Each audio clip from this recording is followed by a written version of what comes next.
बिस्मिल्लाहिर्रहमानिर्रहीम। अस्सलाम वालेकुम दोस्तों, मैं आज आपको एक भयानक और खौफनाक कहानी सुनाने लगा हूँ। आपने वीडियो को लाजमी अंत तक देखना है। रात के अंधेरे में एक सुनसान रास्ते पर एक पुराना जंगल मौजूद था जो सदियों से वीरान पड़ा था।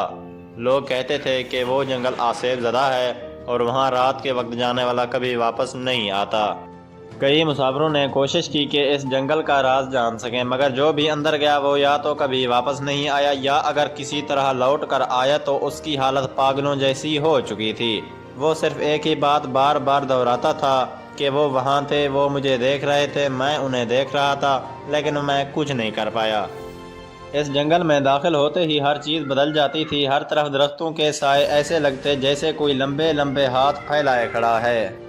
कहीं दूर से औरतों के रोने की आवाज़ें आती और कभी किसी बच्चे के हंसने की होलनाक आवाज़ गूंजती। एक बार एक गिरोह ने हिम्मत करके फैसला किया कि वो इस जंगल में जाकर देखेंगे कि आखिर इस जगह पर क्या राज छुपा है। ये गिरोह 5 नौजवानों पर मुश्तमिल था, जिनमें आरिफ, कामरान, सलीम, फरहान और जमशेद शामिल थे। ये सब बहुत बहादुर थे और खौफ को खातिर में ना लाने वाले थे। इन्होंने अपने साथ टार्च, चाकू और कुछ खाने पीने की चीज़ें रख लीं ताकि अगर वो रात वहाँ गुजारनी पड़े तो इनके पास सब कुछ मौजूद हो। जैसे ही वो जंगल में दाखिल हुए तो इन्हें यूं महसूस हुआ जैसे हवा रुक गई हो। दरख्तों के पत्तों में ज़रा सी भी सरसराहट ना थी, हर चीज़ साकित और खामोश थी। अचानक दरख्तों के दरमियान से किसी के चलने की आवाज़ आने लगी, जैसे कोई इनके साथ साथ कदम मिलाकर चल रहा हो। आरिफ ने फ़ौरन अपनी टार्च की रोशनी इस तरफ की, मगर वहाँ कुछ भी ना था। मगर जब इसने दोबारा चलना शुरू किया तो इसे अपने कंधे पर किसी के हाथ का लम्स महसूस हुआ।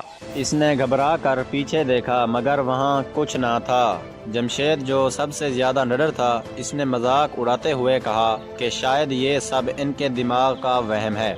लेकिन जैसे ही वो आगे बढ़े तो उन्हें दूर एक पुरानी झोंपड़ी नज़र आई। झोंपड़ी के दरवाजे से सुर्ख रोशनी निकल रही थी, जैसे अंदर कोई आग जल रही हो। वो सब आहिस्ता आहिस्ता झोंपड़ी की तरफ बढ़ने लगे। जैसे ही इन्होंने दरवाज़ा खोला तो अंदर का मंजर देखकर इनकी सांसें रुक गईं। अंदर एक औरत बैठी थी जिसके लंबे सियाह बाल ज़मीन तक आ रहे थे। इसकी आंखें अंगारों की तरह दुख रही थीं और इसके हाथों के नाखून खंजर जैसे लंबे और नोकीले थे। वो खामोशी से इन्हें घूर रही थी। जैसे ही जमशेद ने कुछ बोलने की कोशिश की, वो औरत एक खौफनाक कहका लगाते हुए अचानक अपनी जगह से उड़कर हवा में मुअल्लक हो गई और अपने लंबे नाखूनों से दीवारों को नोचने लगी। फरहान ने घबराकर पीछे हटना चाहा, मगर इसके पैर किसी चीज़ में जकड़ गए। जैसे ही इसने नीचे देखा तो इसके पैरों के गिर्द खून से लथपथ हड्डियां लिपटी हुई थीं। वो ज़ोर ज़ोर से चिल्लाने लगा, मगर इसकी आवाज़ जैसे जंगल में दब गई हो। सब ने वहाँ से भागने की कोशिश की, मगर जैसे ही वो दरवाजे तक पहुँचे वो खुद ब खुद बंद हो गया और हर तरफ गहरी तारीकी छा गई। अचानक इस औरत की आवाज़ आई, तुम लोग यहाँ क्यों आए हो? ये जंगल हमारी सल्तनत है, यहाँ जो आया वो कभी वापस नहीं गया, तुम्हें भी यहीं रहना होगा।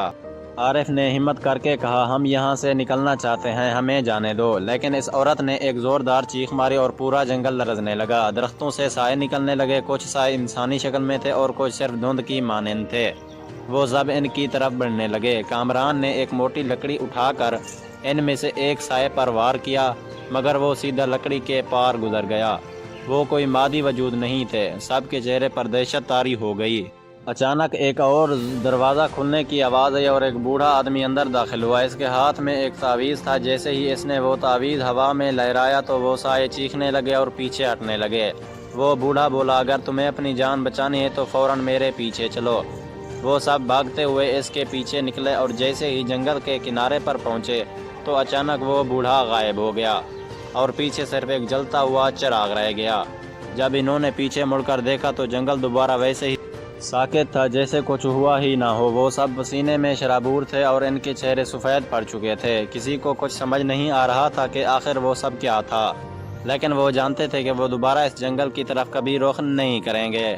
वो सब खामोशी से अपने घरों की तरफ रवाना हो गए, मगर इनके कानों में आज भी वही खौफनाक कह कह गूंज रहे थे और वो सोच रहे थे कि आखिर वो बूढ़ा आदमी कौन था और इस जंगल के पीछे क्या हकीकत छुपी थी।